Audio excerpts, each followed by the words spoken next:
Kamu berdiri di sebuah ruangan yang familiar, dindingnya seolah mengawasimu. Ada perasaan aneh yang merayap di kulitmu. Kamu yakin sekali, kamu meletakkan kuncimu di atas meja kayu yang dingin itu.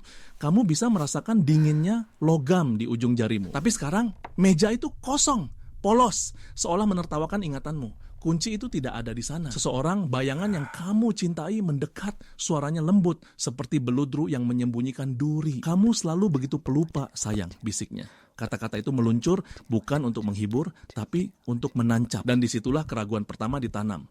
Sebuah benih beracun di taman pikiranmu yang rapuh. Kamu mulai bertanya pada diri sendiri, apakah aku benar-benar pelupa? Apakah ingatanku mengkhianatiku? Perasaan ini, ia tidak datang tiba-tiba. Ia merayap.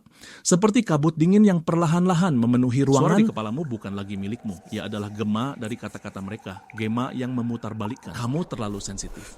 Kata-kata itu menjadi perisai mereka dan pedang yang menusukmu itu tidak pernah terjadi.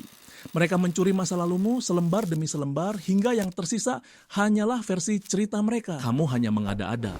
Dan dengan 3 kata itu, seluruh duniamu, perasaanmu, pengalamanmu dihapuskan. Realitasmu mulai retak.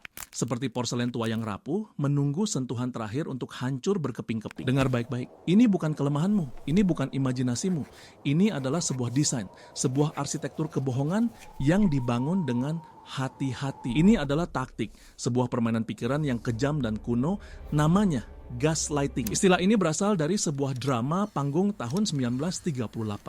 Seorang suami secara perlahan meredupkan lampu gas di rumah mereka. Ketika istrinya menyadarinya, dia meyakinkannya bahwa itu semua hanya ada di kepalanya, bahwa dia menjadi gila. Tujuannya sederhana dan brutal, untuk membuatmu meragukan realitasmu sendiri, untuk menghancurkan persepsimu, ingatanmu, bahkan kewarasanmu, hingga satu-satunya realitas yang kamu percayai adalah milik mereka. Sang gaslighter adalah seorang seniman ilusi.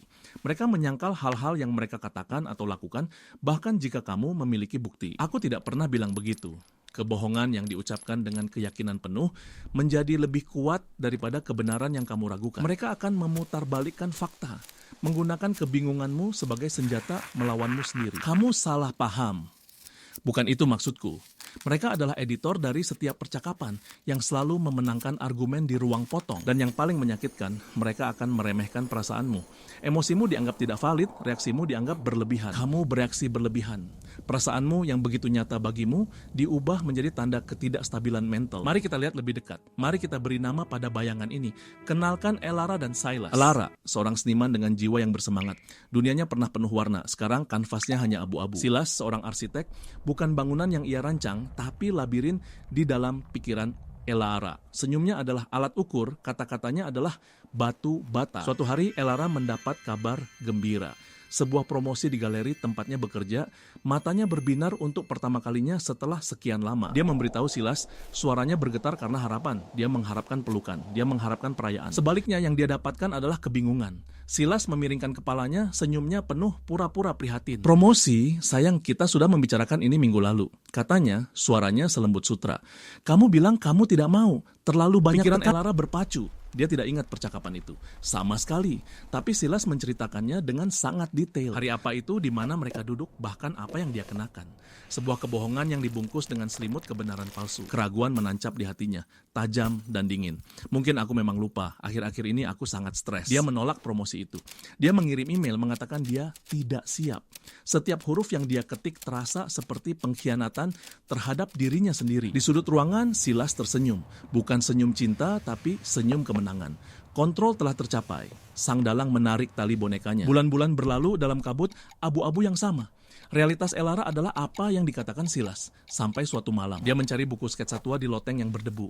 Tempat di mana mimpi-mimpinya yang dulu disimpan. Di antara sketsa-sketsa wajah dan pemandangan, dia menemukan sesuatu yang lain. Buku harian lamanya. Tulisan tangannya sendiri. Dia membacanya. Dan di sana tertulis dengan tinta hitam yang tegas, sebuah entry dari hari sebelum promosi itu ditawarkan. Aku sangat menginginkan promosi di galeri. Ini adalah segalanya yang telah aku usahakan. Waktu seolah berhenti.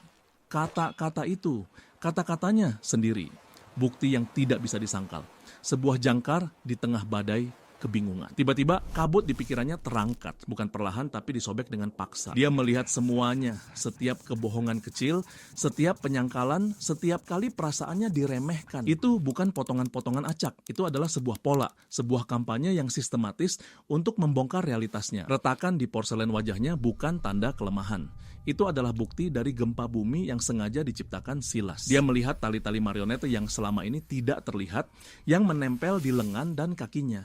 Dan untuk pertama kalinya, dia melihat sang dalang yang memegangnya. Gaslighting adalah pencuri yang paling intim. Ia tidak mengambil hartamu, ia mengambil dirimu. Ia bekerja dalam keheningan, dalam bisikan keraguan, dalam momen-momen intim yang seharusnya aman. Bagaimana cara melawannya? Bagaimana kamu menyalakan kembali lampu di pikiranmu sendiri? Pertama, percayai instingmu, perasaan di perutmu itu. Itu adalah sistem alam kuno yang memberitahumu ada sesuatu yang salah. Jangan abaikan, jangan rasionalkan.